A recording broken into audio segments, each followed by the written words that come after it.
Have you ever noticed how some people fade from your memory easily, while others stay in your mind for years, even when they're no longer part of your life? You don't talk to them, you don't see them, sometimes you don't even want to think about them, and yet, they return in quiet moments, late at night, in random memories that arrive without warning. This isn't coincidence, and it isn't weakness. This is psychology.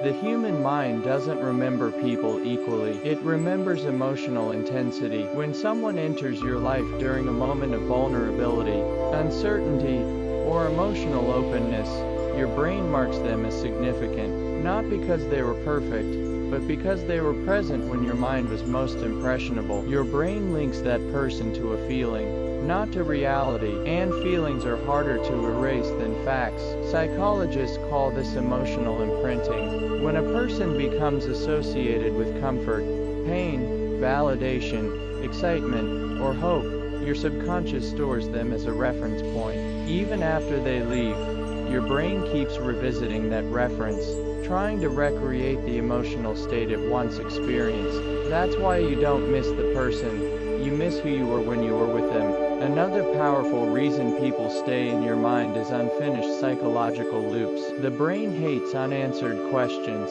When something ends without closure, no clear goodbye, no explanation, no emotional resolution, the mind keeps replaying it, searching for meaning. It's not obsession, it's your brain trying to complete an incomplete story. The mind would rather relive pain than accept uncertainty. This is why forcing yourself to move on rarely works. The more you tell yourself to stop thinking, the more attention you give the thought.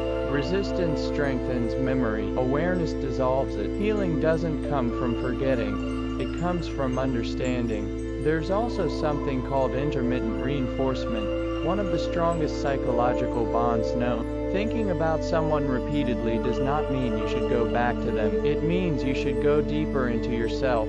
Ask what part of you felt seen, heard, or alive with them, and learn how to give that to yourself. The brain releases attachment when it realizes the emotional need can be fulfilled internally. This is why healing feels uncomfortable at first, because the mind is losing a familiar reference, even if that reference was painful. Familiar pain feels safer than unfamiliar peace.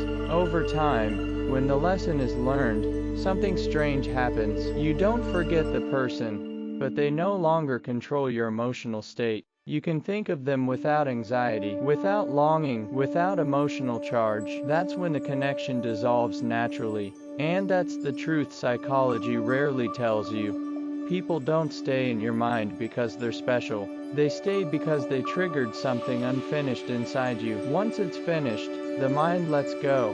Quietly, gently, without effort. If this video resonated with you, it means your mind is becoming aware of patterns it once repeated unconsciously. And awareness is always the beginning of freedom. Welcome to Unspoken Psychology, where we explore the thoughts you feel, but rarely say out loud.